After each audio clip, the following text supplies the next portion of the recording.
que el miedo nos da una información, de que algo nos importa. ¿Qué nos da ese miedo? El input, la información de que sí, somos capaces de afrontarlo, pero una cosa es sostenerlo y aguantarlo y tener que conformarse y otra cosa es afrontar el miedo. Es peor quedarte así y vivir con miedo que hacerle frente y tratar de trascenderlo. Un momento en el que veo a gente subida en un evento encima del escenario y que muchas de las veces no era tanto lo que se decía como el cómo se decía, y a grandes escritores y escritoras que algunos y algunas con el micrófono delante comunicaban súper bien y otros que los libros eran buenísimos pero no comunicaban tan bien, pues porque de pronto en el programa había público y les daba vergüenza. Ese miedo es normal, también implica que te importa y que le estás dando esa importancia y ese peso específico en ese momento de tu vida, pero por otra parte también te digo que no nos han enseñado. Es tirarnos al ruedo sabiendo que no tenemos las claves de cómo la oralidad, la oratoria se puede aprender, se puede ensayar y ir trabajando esa sensación de seguridad, además del aplomo y de la buena consistencia del discurso. Te doy la bienvenida a mi podcast, el podcast de Mapi Hermida. Personas referentes, brillantes e inspiradoras se dan cita en este espacio. ¿Quieres tener más tiempo, menos estrés, más bienestar y dejar de decir no me da la vida?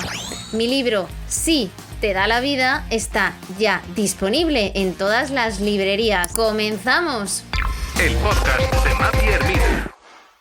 Hoy con Mónica hablamos de comunicación, de cómo esta profesional ayuda a esas personas, a esos líderes, a salir al escenario y dar nuestra mejor versión. Mónica, bienvenida a mi podcast. Qué ilusión, me encanta estar aquí contigo. Bueno, ha costado, pero lo hemos conseguido. Tengo a Mónica Galán Bravo con nosotros hoy en el podcast de Mapi Hermida y como siempre empezamos por esa recomendación gastronómica que le gusta a Mónica. ¿Dónde come? A mí me gusta comer en general, o sea, no sé cuánto se cree esto, pero porque no me encanta cocinar. Y entonces a la gente que le gusta comer siempre tiene ese guiño en la cocina y a mí cocinar no me parece la tarea favorita, no me importa recoger, limpiar, pero comer me gusta mucho. Yo vivo en pleno corazón de Madrid, vivo en el barrio de la Latina y prácticamente debajo de casa está la casa del Nuncio. Y este rinconcito, una esquinita de Madrid, tiene para mí las mejores carrilleras de toda España. Fíjate, sí me he venido de arriba, pero deliciosas. Se nota que eres pico fino. Bueno. Oye, por favor, me encanta. Y luego me cuidan mucho, bajo muchísimas veces y saben exactamente la cantidad de leche, de avena y de café que me tienen que dar para que no me suba por las paredes y lo disfrute, que me encanta. Me gusta, soy cafetera. Qué bueno, qué bueno. Qué sitios más ricos hay en la Latina. La verdad es que vives en un epicentro gastronómico. Total. Mónica, cuéntame, ¿qué te lleva a esto de hablar en público y qué hace una chica como tú en un sitio como este? Tan bonito, pues estar contigo y disfrutar, porque también esta parte es muy bonita de Madrid y es un gusto encontrarte, pero si te refieres al momento profesional, pues es verdad que, fíjate que la primera carrera que estudié hace muchos años, no lo diré para que no se note que tengo 42, vaya, ya lo he dicho, pues con 18 años acabé turismo en 3 añitos, que es lo que era aquella primera diplomatura, y entonces muy rápidamente pues me puse a trabajar en temas de organización de eventos, también me formé en un máster de gestión y organización de eventos que tenían que ver con congresos, convenciones, o sea, esa otra rama del turismo que eran los eventos grandotes. Te prometo que eso tiene sentido porque, claro, en los eventos había ponentes, maestros y maestras de ceremonia, o sea, que sabía gente y salía gente al escenario que sabía muy bien lo que hacía.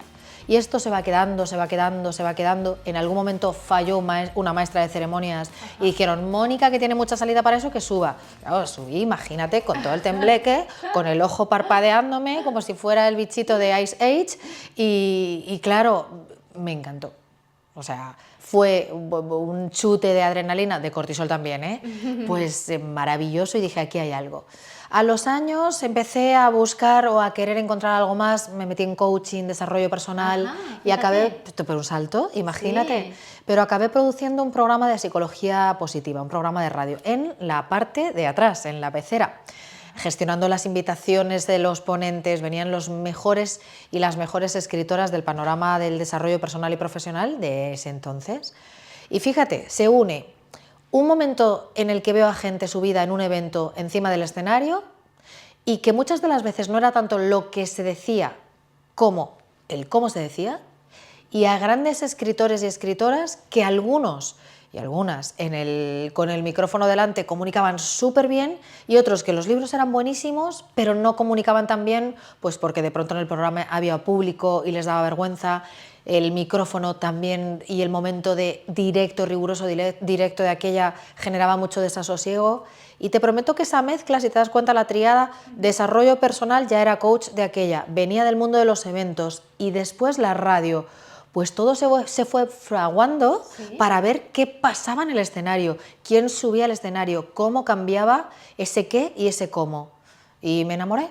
Empecé a mirar discursos, leer discursos, me daba igual el momento, el tinte político, discursos. Si no me leí 1500 discursos, no me leí ninguno. Vaya, una obsesión de toda la vida de Dios, que acabé encontrando un patrón, que es este bravo, que hice coincidir con las letras de mi apellido. Y ese de verdad es el origen de que hoy pueda dar formación en grandes compañías de comunicación y oratoria. ¿Y tú qué sabes de eso, de la persona, ¿no? De qué hay detrás de ese famoso iceberg que se estudia en el coaching, ¿no? De lo que se ve y luego lo que hay detrás. Ese detrás y esa parte debajo del agua del iceberg suele ser muchos miedos. ¿Por qué la gente tiene miedo a hablar en público? Yo te diría, no soy psicóloga, ya sabes que me encanta y he estudiado mucho en temas de desarrollo y psicología positiva, pero no trato la patología como tal de la glosofobia. Si bien es cierto que he tenido muchos clientes que después de haberse tratado con psicólogos, psicólogas, además necesitaban pues otro empujón emocional, que ahora hablamos de él a tu pregunta, y sobre todo mucha técnica, que no todo era mentalidad y solventar la fobia como tal, que por supuesto es importantísimo, sino también cómo ejecutar, cómo canalizar toda esa energía. Pero al respecto de la importancia de ese miedo que sentimos todos, yo todavía me tiembla el pulso cuando tengo que subirme al escenario y ahí, pues mira, el verano pasado 9.000 personas en un palacio de deportes.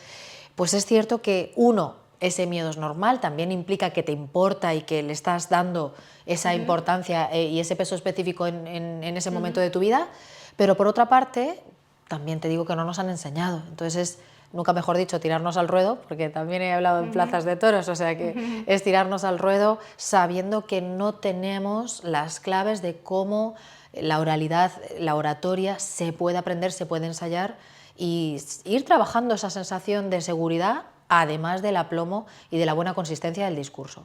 Así que el origen es desconocimiento, pero primero podemos mirar a nuestros antiguos primos griegos y romanos que sabían mucho de oratoria y era una de las bases, la comunicación oral en la cultura de entonces, se fue perdiendo y yo creo que ahora es un gran momento para retomarlo y yo en las empresas es un pulso que mido cada día. O sea, es que las grandes líderes hablan bien y si no hablan bien, se entrenan para hacerlo.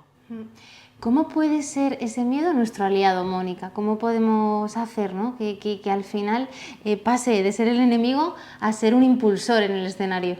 Es que además me parece una pregunta formulada de una manera muy bonita.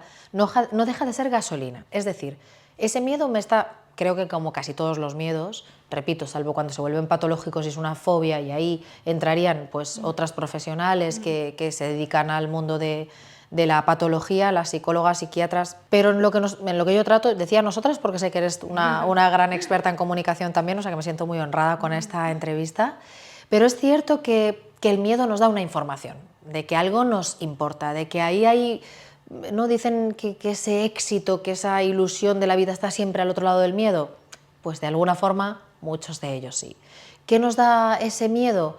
El input, la información de que sí, somos capaces de afrontarlo, porque todos los seres humanos viven con miedo, tenemos miedo, pero una cosa es sostenerlo y aguantarlo y tener que conformarse y otra cosa es afrontar el miedo, porque si bien todos, como te decía, vivimos con miedo y tenemos miedo, es una cosa muy humana y muy natural, es peor quedarte así y vivir con miedo que hacerle frente y tratar de trascenderlo. Nos está dando una información, utilicemos esa información para decir, esto me importa, ¿cómo me preparo? Si me importa y para mí esto es un desasosiego, ¿por qué no tomo, en la medida de lo posible, tiempo previo a ese momento de la ejecución de hablar en público para prepararme de una manera profesional? Se puede. Y yo he visto cambios absolutamente fascinantes de personas que casi se quedaban encasquilladas saliendo a hablar y he visto gotas de sudor brotar de palmas de la mano, a ver a gente no solamente haciendo disfrutar a la audiencia, disfrutando mucho mientras hablan en público. ¿Qué referentes hay, Mónica? ¿Qué referentes tienes? ¿En quiénes nos podemos fijar? Que digas, bueno, es que esta persona... A que me gusten. Sí. Es que igual digo gente menos famosa porque yo sé cuál ha sido ese arco de transformación, pero hablaría de clientes y eso es más bonito cuando lo hacen ellos y ellas. Pero a mí ahora mismo que me guste mucho hablando, pues mira, me gusta mucho cómo comunica... me gusta cómo comunica mucho Sol Aguirre, me parece que lo hace muy bien, es una colega de podcaster también. coach. Sí, súper fabulosa. Me parece que lo hace desde un lugar con mucha frescura y uno de mis ponentes favoritos es Rubén Turienzo. O sea, no he visto a nadie conectar con la humildad, con la empatía, pero también con el buen y el saber hacer, con la precisión y por qué no decirlo, con el arrojo con el que sale el escenario. Es para mí mi consultor y orador favorito. Dices que los grandes líderes son grandes oradores. ¿Qué tienen esas personas? ¿Qué les caracteriza? ¿Cómo se trabajan también, ¿no? Esas fortalezas a la hora de, bueno, decir, ostras, o sea, me ha impresionado, he conectado, me ha emocionado? ¡Qué difícil! Es que lo que más destacaría ahora es que no se conforman. Ajá. O sea, veo esta cosa tan bonita del Kaizen, de la mejora continua, de verdad, no de cara a la galería ni para ponerlo en las primeras semanas del año y del mes, ¿verdad? Ay, me propongo como objetivo del año los propósitos de año nuevo y tal. No, es gente que todo el tiempo quiere hacerlo mejor. De hecho, comentábamos un segundo antes de la cámara y yo sabía que era de las pocas cosas, porque tú lo sabes, que no he querido saber nada de preguntas y disfrutar a tu lado, pero de verdad que antes me llamaba mucha gente que lo pasaba muy mal y para mí ese trabajo es precioso, acompañarles, como te digo, en ese arco de transformación para que se vuelvan ese referente, esa persona que disfruta comunicando, pero te voy a decir algo que me lleva pasando unos años. Gente muy buena, muy profesional, que quiere ser mucho más buena, mucho más profesional. Generar en el escenario memorabilidad, presencia. ¿Sabes? Esta cosa en la que nos comen la tostada nuestros amigos americanos. Sí. Y es que el norteamericano, el yankee de verdad va al cole, hay show and tell, o sea, muéstralo, cuéntalo, están hablando en público todo el tiempo y saben, entienden del show. Una de mis ciudades favoritas es Las Vegas en Estados Unidos y ni juego al cinquillo ni sé cómo funciona la ruleta, creo que la del programa de la tele, pero nunca he visto tanto show, tanta música y bueno, no deja de ser un guiño a cómo entienden ese momento de proyección. Vale, pues ahora volviendo a lo nuestro, creo que por fin, no sé si es que pues, el mundo globalizado nos hace ver que hay otros y otras CEOs con muchísimo carisma. Y ese carisma, uno de los ingredientes tan potentes del carisma, de ese magnetismo, está en la forma de comunicar. Así que sí, ahora es la gente que más buena es, que quiere ser mejor. Oye, ¿mejor en general? Bueno, a veces no. Hay veces que conozco gente muy profesional y no son capaces de soltarse en la parte más de comicidad, de ser más amorosos. Hay otros que todo lo contrario, que lo que quieren es buscar el rigor y generar mucho aplomo, lo que a mí me gusta decir, gravitas. El gravitas, la Eso. famosa palabra Es que es verdad. que tienen los anglos también. Sí. Y Nosotros eso no usamos tanto, ¿verdad? no la usamos tanto, pero a mí es una palabra que me encanta, ¿no? De estas personas que dices, joder, es que, madre mía, ha llegado y se nota su presencia, Sí. ¿no? Y mucho es de comunicación no verbal, y de esto te iba a preguntar precisamente ahora, ¿no? Porque parece una falsa creencia que la voz, la entonación, pues evidentemente es relevante, pero ¿cuánto de importante no es toda la comunicación no verbal? Totalmente. Voy a responder, pero de antes decías algo que me ha gustado muchísimo. Oye, no usamos gravitas, que a mí me gusta tal cual, pero siempre hemos dicho, yo se lo he escuchado hasta a mis padres, es que viene no sé quién, fulanito o zutanita, y qué peso tiene cuando habla. Y con ese peso en el hablar, es que es la traducción de gravitas, si hacemos es la verdad. traslación, entonces ese peso, esa sensación de sentencia, del aplomo, yo creo que de alguna forma, eso sí, no utilizando esa palabra de origen, de hecho la ley de la gravedad es más novedosa y es más actual que lo es la gravitas en la oralidad, o sea, es una palabra que le tomó eso del peso, lo tomó para hablar de la gravedad cuando en realidad ya existía en ese concepto de la persona que hablaba y se entendía de esa persona que sabía más y que lo hacía mejor. Fíjate que decía Aristóteles que cualquier persona que hablara bien seguramente era mejor gobernador o militar. Tú y yo sabemos que igual no lo era, pero lo parecía. Así que ahí ese peso que quede muy claro, porque estoy de acuerdo contigo. Y al respecto del peso de la parte no verbal, pues mira, hay de todo. Desde un Albert Mehrabian hace ya unas cuantas décadas, que hablaba, ya lo sabes, de que las palabras tenían poco peso y el lenguaje yo he no llegado a verbal. escuchar hasta el 90% comunicación no verbal, ¿no? Y dices, wow. Y un poco más, hasta el 93, siendo el 7 mira. las palabras. Lo que pasa es que eso fue un gran titular y una falacia maravillosa. El contexto en el que Mehrabian explicaba que las palabras medían el 7 y voz y cuerpo medían el resto, el 93, en 55 y 38, justo al contrario, voz 38 y 55 cuerpo, pues tenía sentido en un contexto de alto contenido emocional. O sea, si tú y yo hoy hubiéramos discutido, que no es el caso, pues quizá no era tan importante lo que te digo y es mucho más importante cómo te lo digo. A lo mejor la palabra o la frase es muy formal. No, sí, yo he venido a la hora que me has dicho, a la que tú has elegido. Y de repente alguien que transcribiera mis palabras diría, ¿cómo se ha podido ofender Mapi si Mónica no ha dicho nada? Pero las personas que están viendo este podcast en cámara dirán, jo, menuda borde, Mónica, tiesa como un palo y poniendo voz de cabreo. Es decir, evidentemente en ese contexto la información viene por el cuerpo y la voz. En el resto de los contextos no será tanto, no tiene sentido que sea tanto, no es real, pero si la voz y el cuerpo contradicen a lo que dicen las palabras, creemos a la voz y el cuerpo. Famosa frase de Groucho Marx, la mejor improvisación es la que está preparada. ¿Cuánto de preparación hay también en el método Bravo? De todo. Y precisamente porque lo hay es que puedo jugar. O sea, Bravo es una secuencia en 5 letras, una estructura discursiva que te ayuda a escribir. La parte de la bienvenida, cómo es el comienzo, hasta el cierre, que es la ovación. Y ya una vez que está todo escrito, y ya una vez que asumes que la audiencia, salvo que estés repitiendo la misma charla todos los años, lo cual creo que sería demasiado extraordinario, no sabe lo que vas a decir, es entonces cuando tienes la estructura que te puedes permitir jugar con la estructura. Y es muy agradable entender que si necesitas la secuencia va a estar a tu disposición, de cara sobre todo a no olvidar que lo único importante en la comunicación es quienes nos escuchan. Para eso lo hacemos, por si no estaríamos dando gritos al aire, ¿verdad? Pero entendiendo ese contexto, entendiendo ese concepto, sí que me permite tenerlo preparado, que la ejecución sea profesional. Y la gente se sorprende mucho. Fíjate que una de mis cosas favoritas de Bravo, y ni siquiera en el libro creo que lo marqué tanto, y ahora sin embargo en todas las formaciones, en todo el coaching 1 a 1, lo repito incesantemente, y es que la O sea que el momento de cierre le haga un guiño a la B. Imagínate que tú y yo en la B hemos preparado un discurso para tu próxima charla TED y hemos dicho que 1 de cada 4 mujeres tal. Pues imagínate que en la O, no sé, me invento el tal para que tú hables de tu temática favorita, que tienes unas cuantas y muy interesantes. Pues en la O diremos, ¿qué pasaría si dentro de 1 año, 2, 3, en vez de 1 de cada 4, fuera 1 de cada 10? Y pudiéramos tener más mujeres la posibilidad de tal. Solo este guiño entre la O y la B le hace entender a la gente que ha habido, o sea, que está trabajado, que no puede ser una casualidad tan bonita.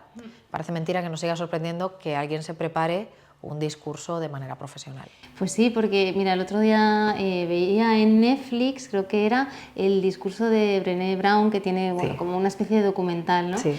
Y parecía todo súper natural, ¿no? Y yo le decía a mi marido, es que cada detalle está extremadamente preparado, ¿no? Absolutamente. ¿Cómo parecer natural y a la vez auténtico, aun sabiendo que la persona y que tu audiencia sabe que has preparado hasta el más mínimo milímetro del movimiento del ojo, la frase, el chiste, la conexión con la audiencia? Sí, te digo que además justo he visto el documental y hay cosas que no se pueden preparar, pero como todo lo demás está preparado, mira, hay algo que me pasa salvando las distancias porque admiro mucho a Brené, pero me acuerdo de una vez que llevaba un discurso muy preparado, al final es mi trabajo y me fascina, que hubo un error.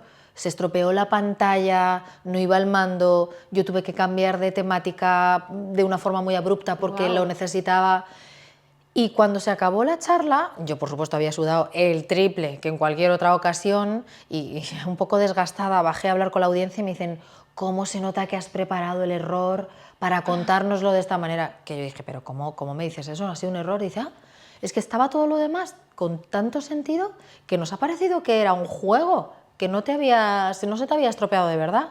Y ahí te das cuenta de que, primero, quien lo ha preparado de verdad es que puede salir del atolladero fluyendo, y que la gente se da cuenta tanto de la importancia de ese trabajo y lo honra, te voy a decir tanto, que incluso cuando hay un error o lo justifican o incluso piensan que fuera parte, como quien va a ver esas obras de teatro de la obra que todo sale mal, ¿no? Como si estuviera ya planificado algo que no va tan bien. Ya. ¿Qué casos, anécdotas, cosas curiosas que te han pasado en todos estos años? Venga, danos chicha, danos chicha. Tipo, ajustame porque si no te digo Bueno, lo barbaridades. más loco que te pueda haber pasado en el escenario, con ponentes, en formaciones. Mira, a ti. A mí un me montón de comentas. cosas, y que haya visto también a mis clientes también. Me ha venido ahora una muy tonta porque venía con el coche y llevaba el GPS. Y yo lo llevo en silencio porque el tono del GPS, el cual pongo muchas veces de ejemplo, para hablar con mucha intensidad, y ahora gire a la izquierda. Te has equivocado. Bueno, eso no lo hice, pero lo piensa. Recalculando ruta. A mí me podrían haber llamado también para ser la voz de esto. El tema es que yo me acuerdo una vez que justo estaba dando un discurso muy pronto en mi carrera y escuché en la mitad de un vamos, estaba subida en el escenario, había como 150, 200 personas, estaba dando una charla además que tenía mucho que ver con el desarrollo personal, y entonces saltó de la nada a este volumen y con esa intensidad: ha llegado a su destino. Y claro, como te puedes imaginar, lo aproveché. Como quien sabe cocinar y aprovecha cualquier cosa de la nevera, yo dije: estáis en el sitio correcto, vamos a continuar. Y la gente se ríe porque sabe que no lo he podido planificar, no lo hacía todavía tan bien como para que me dijeran ¿estaba preparado? Se notó que era alguien, porque además se puso del color del tomate diciendo perdón, perdón, cuando simplemente había saltado la voz del GPS y no tenía mucha importancia. Así que fue curioso, pues de esas te puedo contar un montón, me han pasado muchas, la verdad. Sí, y charlas de gente famosa, que digas, oye, pues mira, se me cayó un mito, ¿no? Cosas que hayas visto, ¿no? Que te hayan sorprendido. Bueno, ahí te diré el pecado y no el pecador, Venga. porque no sé tu podcast, pero el mío, al cual te invito ya desde aquí en directo, Muchas pues es verdad que yo digo, joder, mira, mi podcast es tan blanco que no se me va a viralizar en la vida. Pues yo creo que casi todo lo que yo respondo tampoco se me va a viralizar. Entonces no te diré el nombre, pero sí te diré que se me ha caído un mito de alguien que admiraba y admiro en otras cosas, pero que se vienen muy arriba y se vuelven inaccesibles.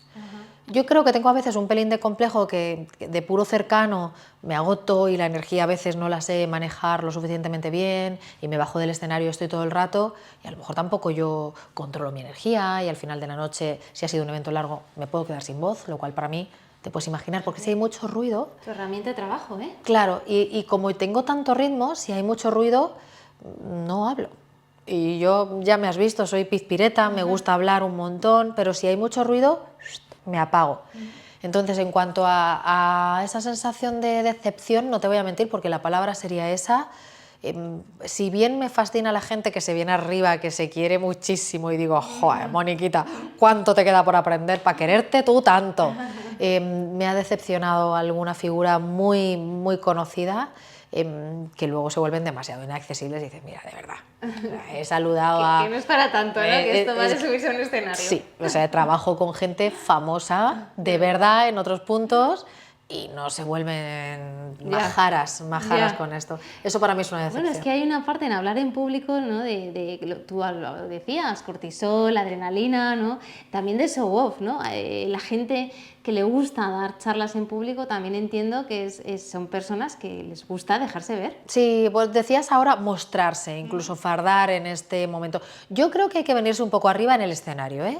Lo que estaba poniendo el matiz es que te bajes del escenario y te haya comido tu personaje. Claro. Es ahí donde estoy diciendo, porque ese show off que decías, ese mostrarte, exige una valentía, y honestamente, ya que yo pongo valentía, me llevo una catarsis. O sea, yo he subido al escenario, es que me decías, joder, ¿qué te han pasado? Cuando te lo preguntan tan del tirón, es como si me dicen, cuéntame algo, que no sabes, y yo, mira que me gusta a mí hablar, y no se me ocurre. Pero mira, hace unos meses robaron de una forma muy injusta en casa de mis padres. Engañaron a mi padre diciendo que iban a revisar la luz, dos personas súper bien vestidas, Mi padre les estaba Por favor, haciendo que café. todo el mundo tome nota, por favor. Sí, pues una pena, porque es que además mis padres que se han gastado su dinero en la casita del pueblo, la verdad que no tenían una cantidad de cosas, pero imagínate las medallas de comunión de los hijos, el reloj de mi abuela, que en su momento costaría un dineral y que ahora pues, seguramente no costaría prácticamente nada, pero el valor es incontable. O sea, yo habría pagado si me hubieran chantajeado, que casi prefiero no decirlo, pero lo que me hubieran pedido, creo. Sí, fíjate. Claro, porque Claro, eso no lo es voy a que poder eso- recuperar eso no- en ninguna joyería con la que yo tuviera dinero para Objetos pagarme. emocionales, eso no tiene es. precio. Y me acuerdo que yo daba una conferencia en Palma de Mallorca, mi hermana me llamó estando dentro ya del avión, qué cara debí poner, uy, ahora me estoy yendo por aquí, pero tú querías chicha, yo te doy chicha, Dame qué chicha. cara debí poner que yo me salí del avión y me quedé en el finger, yo no me podía bajar del avión. Porque entonces piensan que tú has metido un objeto, tú estás obligada a viajar a Palma y en todo caso recoger allí tu autobús o tu equipaje y volverte de nuevo en avión. O sea, no me dejaban salir. Y de hecho me monté, primero porque la multa eran, no sé si eran unos 70.000 euros, una cosa así, pero vamos, me monté porque podía. Si no, creo que igual si mis padres me hubieran necesitado, habría pagado lo que me hubieran pedido y también me habría dado igual, pudiéndolo asumir. Subí al escenario con los ojos así, subí al escenario y hablé a corazón abierto. Por supuesto de mi clase, porque en ese aspecto sí soy muy obstinada, pero lo llevé mucho más a la conexión, a la humanidad. Entonces la gente recuerda mucho ese discurso y yo, sin embargo, lo tengo un poco blurry, ¿no? Que decíamos ahora por hablar en inglés, como difuso, ¿no? Difuminado en la cabeza, porque conecté con otra cosa por dentro y pegué una chapa que por lo visto fue muy bonita, pero que yo solamente recuerdo, ¿no? estar vibrando, y fue muy catárquico. Después de eso yo sané en parte. Así que yo le debo tanto a la oralidad, a la oratoria y a la posibilidad de ser ponente, aunque lo que me gusta es hacer brillar a otros, y me lo paso fenomenal. O sea, es que es muy loco que me paguen por mi trabajo sabiendo que es lo que yo pagaría por hacer. Bueno, creo que entienden el valor y el trabajo, el esfuerzo, lo absolutamente pirada que estoy con el discurso de la gente que me contrata, pirada en el aspecto, puedo investigar con ellos, desvelarme a cualquier momento de la noche porque me fascina que alguien tenga esa sensación. Pero yo como ponente, que es otro ámbito, como tú bien sabes, le debo muchísimo y también una parte terapéutica, desde luego. Hablábamos de que formas también a grandes líderes de grandes organizaciones y qué curioso, ¿no? Rascar y ver esas vulnerabilidades de alguien tan poderoso, ¿no? Y que a la vez tiene el mismo miedo en hablar en público que podemos tener tú o yo. Claro que sí. Primero, que son tan humanas como tú y yo. Y entonces no le puedes pedir a un león que te enhebre una aguja, dice una amiga mía, Gache, argentina, pues esto igual. Hay personas que son muy buenas en cosas que yo no podría ser jamás, pues es que una de mis CEOs favoritas pues son cientos de personas las que están a su cargo, cientos y algunos muchos cientos, pero no habla todos los días en público. Entonces, ¿por qué no va a entrenar con otra persona? Fíjate que muchos de ellos sí que pueda, al principio de mi carrera, yo creo, acontecer esa cosa así como más de ego y me preguntaban y me medían, y otros, otra vez, la característica de la gente buena que siempre quiere ser mejor.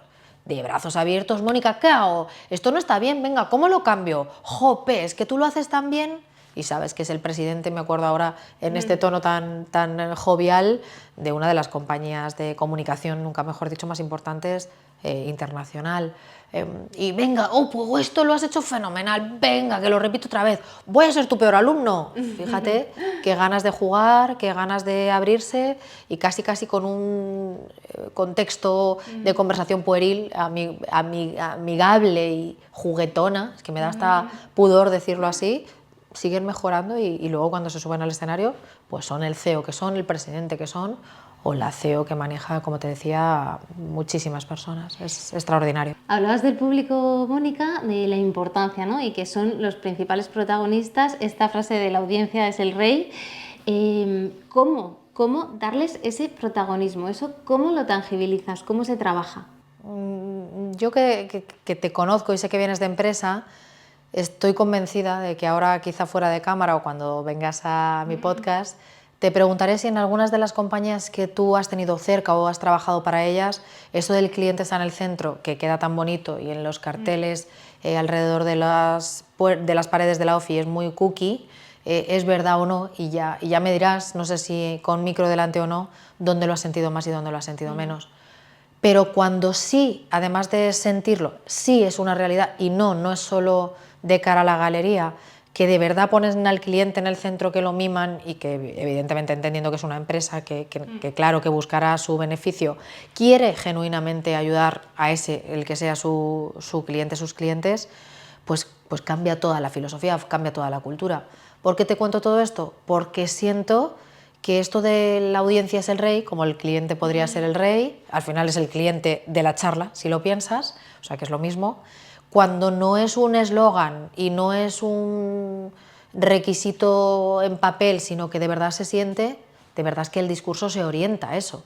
Es decir, si una de mis claves a la hora de hablar en público es generar fluencia cognitiva y por tanto que la audiencia lo entienda bien, voy a poner ejemplos para que la audiencia lo pille rápido, voy a dar datos que refrenden rápidamente y puedan confiar en mí, voy a generar imágenes, historias, paralelismos, anécdotas que les ayuden a proyectar un contexto, una explicación que vuelva a facilitar cuál es ese mensaje raíz o más importante, o como tú lo quieras llamar, que es el que yo trato efectivamente de transmitir con mi comunicación. Eso es tener al cliente en el centro.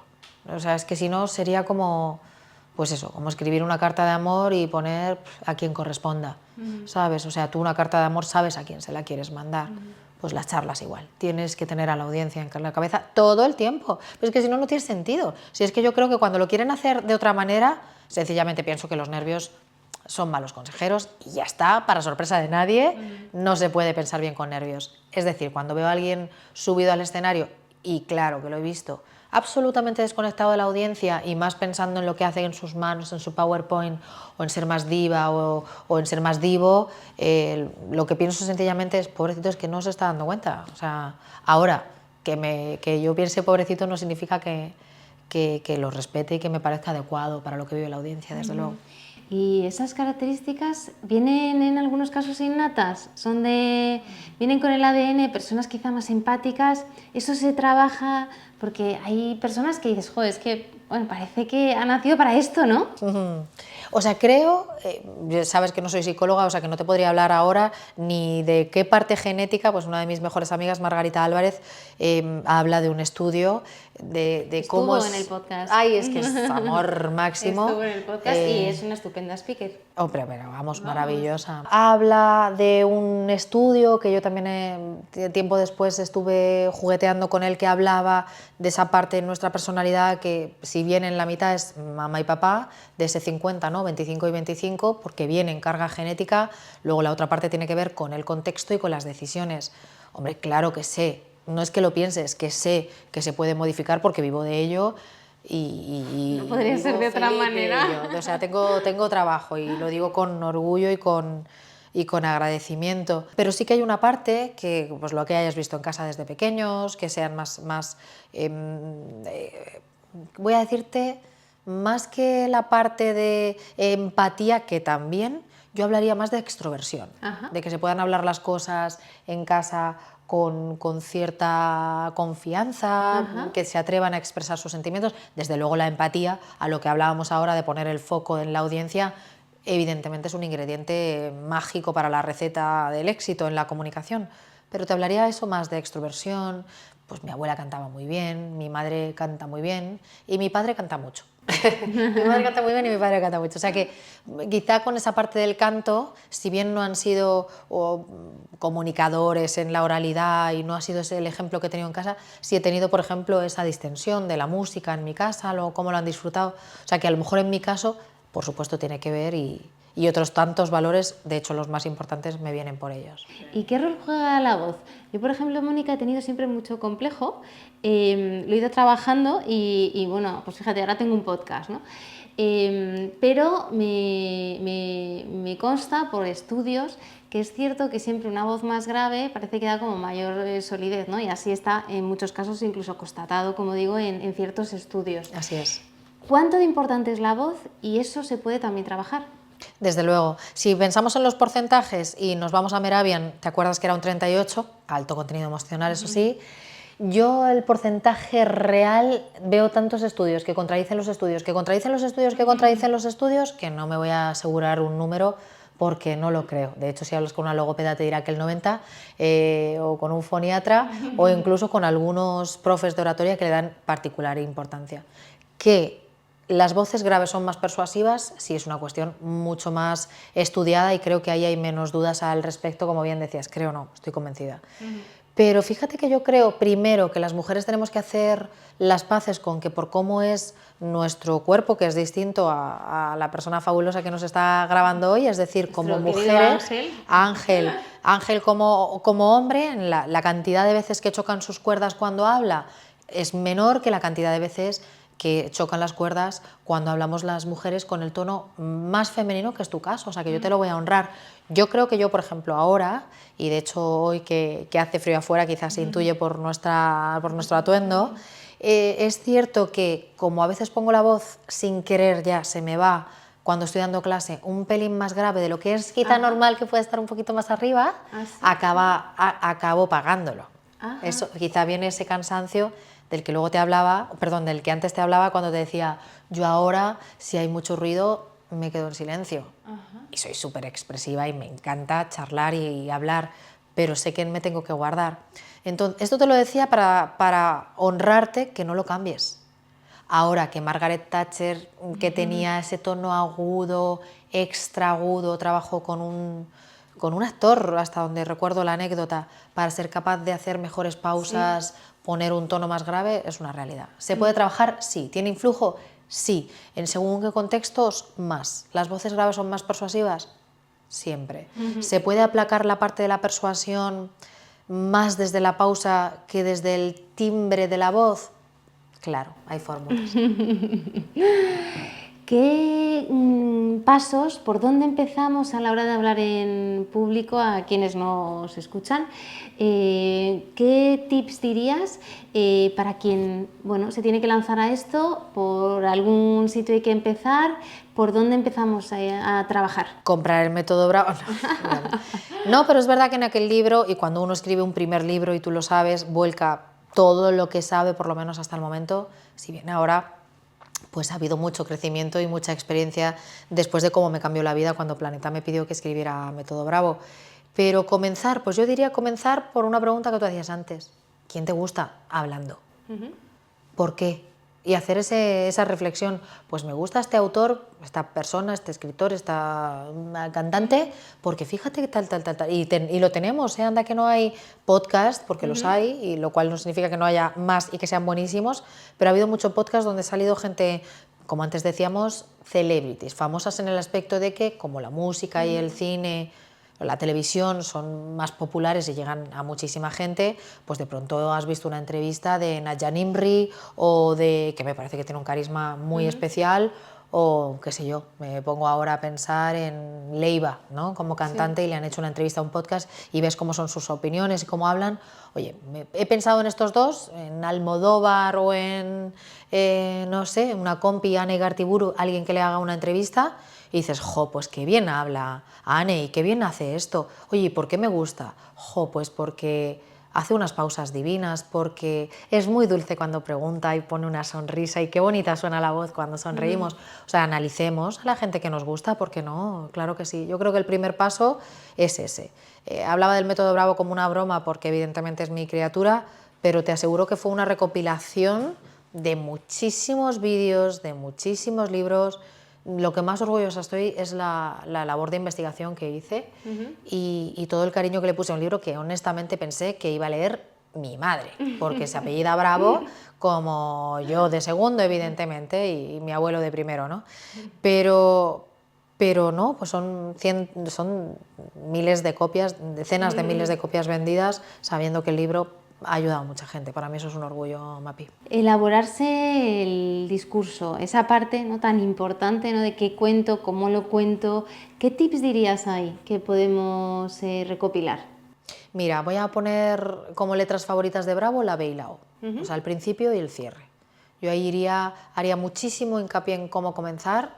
No daremos ahora muchísimo detalle, pues se volvería esto una formación y no tiene sentido, pero tanto en Método Bravo Online como en Método Bravo, como a otros ponentes que hablan de oratorias, y yo ahí me parecen todos fenomenales y me encantan, y me pongo 1000 vídeos y aprendo de compis. Algunos me gustan más y otros me aburren soberanamente, pero como yo a ellos seguro. Pero el principio y el cierre, es que eso lo vais a ver desde Aristóteles a nuestros días, el principio y el cierre generan una sensación de mucho control, la audiencia lo recuerda. ¿Esto significa que yo en el medio vaya a hacer cualquier guarrería y se les va a olvidar? No, no me lo van a perdonar, pero el principio y el cierre son fundamentales. Se ha puesto muy de moda esto de ver charlas, que decías, es que yo veo muchísimas, ¿no? Yo también, es como que me encanta, tengo la aplicación de TED. ¿Qué está pasando, ¿no? También en el mundo de las charlas inspiradoras? Parece que hay un boom. Que las necesitamos, es que si no, no habría. Igual que hay pelis de true crime, ¿por qué? Pues porque exorcizamos nuestras neuras, nuestros miedos y las ganas de que lo pase mal alguien, a poder ser solo dentro de la pantalla y sea ficción y no las terribles cosas que pasan en nuestro planeta en otras latitudes. Yo creo que todo se ha vuelto más rápido y eso tiene muchas cosas negativas, pero es que también de una forma ágil, más que rápida, podemos aprender sobre una temática. Efectivamente, si tú te ves una charla TED de 18 minutos sobre la NASA, no eres astronauta, pero seguramente si lo ha hecho bien la persona, tienes una mirilla con la que aprender cómo se come, se micciona y se duerme fuera de la estratosfera. No sé cómo decirte, es decir, tienes ese glimpse, esa mirada de cómo es una vida, una información, y me parece que estamos ahora predispuestos a consumir esos pedacitos y a llevarnos ese chute de motivación. Entendiendo que si después quieres saber de algo no te puedes quedar solo en la profundidad de una charla cortita. Por profunda que sea una charla cortita, siempre va a seguir siendo apenas la introducción de una temática.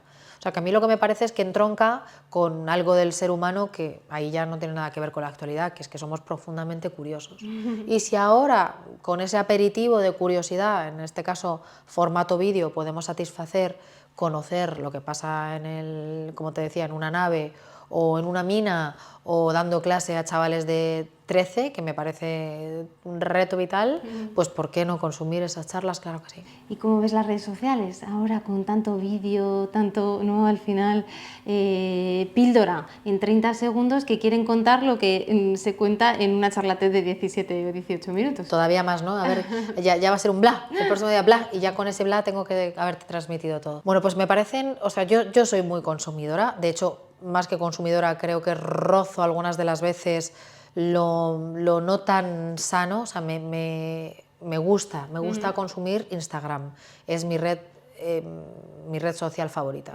porque hay muy buenos vídeos y cuando no son buenos es tan fácil pasar a lo siguiente, hay muy buenos vídeos.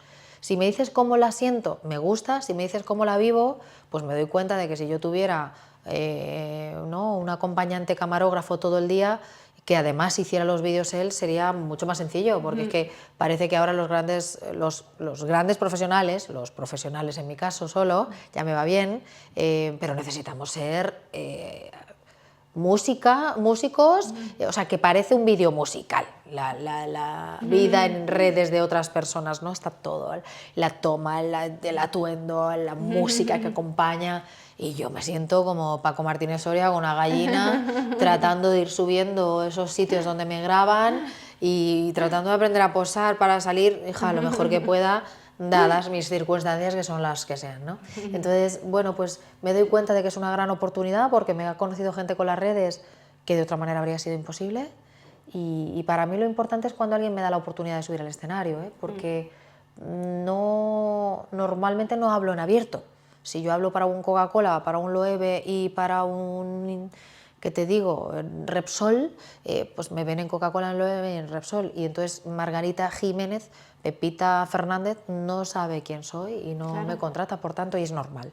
Y sin embargo las redes me han acercado y eso en mi caso explotó en la pandemia y de alguna forma sigue nuestro amorío. Empezábamos hablando de miedos, de esa ansiedad que genera hablar en público. Leía un estudio de Harvard que los 3 factores que más ansiedad generan, uno es, me parece que era un divorcio, una mudanza y también hablar en público, o sea que impresionante, ¿no? El nivel en que se sitúa.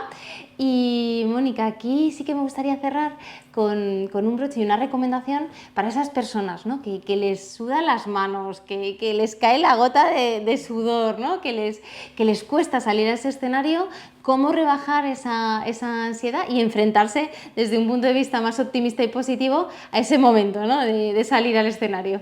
Pues además de la preparación, como llevamos hablando todo este rato juntas, que se me ha pasado volando, me da igual si es Bravo o si es Aristóteles, introducción, nudo y desenlace. Pero además de toda esa preparación, de saber cómo comenzar, cómo terminar y lo que va a pasar entre medias, por supuesto, darle el máximo valor si atiendo a Bravo, yo te diría que la respiración juega un papel clave para la voz, pero para los nervios también. Tú y yo, aunque hoy no sea el caso, usamos estos relojes inteligentes que como se dispare la patata, como a mí me gusta decir, ¿no? Como se dispare el corazón, hasta te avisa. Yo he tenido algún momento antes de una charla que te dice, tienes 159 pulsaciones, que me estoy haciendo yo una maratón de pronto, ¿qué está pasando? Y ahí la clave y el secreto no es, por supuesto, consumir ninguna medicación, imagínate nada más lejos, ni bebidas espirituosas, que duda cabe, no es el momento ni muchísimo menos. No vaya a ser que descontrolemos, pero en otras cosas que no nos interesan, ¿verdad? ¿Te imaginas? Ahí la clave es la respiración. Ayudar a compasar. Respirar. Sí, hacer respiraciones lentas y profundas antes de hablar. Y durante el discurso, la charla o el curso, tomar tiempo para las pausas para seguir respirando de una forma más poderosa y más completa. Como respiramos, casi como respiramos, es mucho decir, pero cuando estamos dormidos. Respiraciones lentas y profundas. Pues nada, nos quedamos con esa última clave, la respiración. Mónica, muchísimas gracias por haber venido a mi podcast. La verdad que es un lujazo haberte tenido. Me quedo con muchísimas más ganas de charlar, de profundizar en ese método Bravo. Muchísimas gracias. Un placer, me lo he pasado fenomenal. Gracias a ti. El podcast de Mapi